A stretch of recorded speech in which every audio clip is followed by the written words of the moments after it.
Hello, my name is alibia.devente with Market Education for Kimball Office.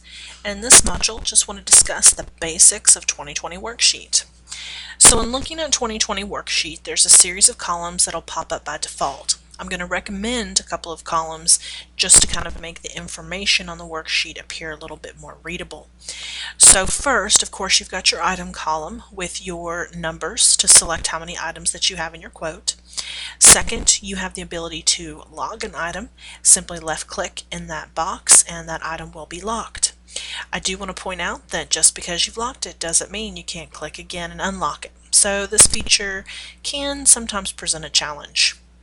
If you have any item that has a special detail about it, you'll want to select the flag to flag that item for the person who gets this quote behind you. It does not hurt the item in any way. It's just kind of like something to say to the next person there's something special about this. There's also a feature called Preview. Now, Preview for Kimball Office products, if you select this box, you'll notice that this item will come up in hidden line. You could also do shaded.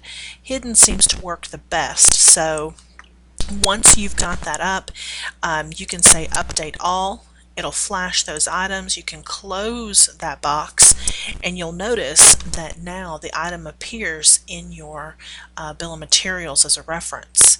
So the preview column is just great to let someone know what each of the items are in a quote, because sometimes a drawing is a little bit cumbersome if you're not familiar with looking at them.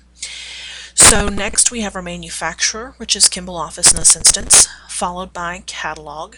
Then we have quantity. Quantity will always vary, of course, but quantity is relative to the part number. Now the part number that you see here shown in white is called a base model number. That's the item that you are selecting. However, the finishes that you select will drive changes in that model number. So for example, an S refers to the rim profile, which is knife. As you kind of carry this down, you'll notice that there's standard paint colors that are used automatically with a product. So think of the section in white as the base model number, and then all your options that you've selected as the total model number. The next column is called option group. I'm going to recommend that you bring up option group for all of the quotes that you do. The reason why is, imagine a quote. I'm going to narrow this real here. Imagine a quote that went from part number to part description. How do you know what S knife means? So that's why option group is so important, because it gives you that description that S refers to rim profile, which is knife. Then we're going to carry over to part description.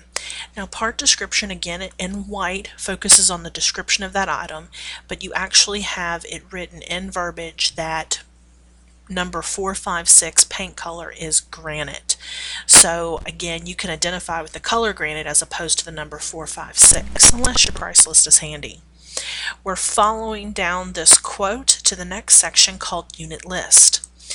Now, the reason unit list is important as opposed to list is, let's say a finish has been selected that has an upcharge associated to it. Where you see these individual zeros called out, that upcharge will be associated to that finish, which is going to change the list for that item. And because price lists are open to the public, they might have a question: why is this $20, $50, or $100 more than what your price list shows? So again, just want to point out that with the price list, having that information available for all to see, it's just easier to explain where additional costs come into the consumer. Then it's followed by the list column with extended list. Extended list again just shows you the multiplier of those individual items. We have the sell price if there's any discount associated, as well as extended sell for those duplicate items, or not, I shouldn't say duplicate, but the additional items that are available. Then we finally wrap up with catalog order. Catalog order with Kimball Office products simply tells you the position of that item in the catalog. We'll have a catalog that has 200 pages, but that item might be number 500 within the 200 pages. So it's an easy way to group like items together, so you can easily check your quote and identify that all the parts and pieces are there and making a complete order. These are the recommended columns for doing a basic quote, especially for checking, not necessarily for the sales portion, but just to identify those basic items and get some rough numbers. If you have any questions about additional columns that you might like, or just general information on 2020 worksheet quotes with Kimball Office, please feel free to give me a shout. My name is alibia.devente, and my email address is alibia.devente@kimball.com. ALIB as in boy IA .devente @kimball.com. Thanks, and have a great day.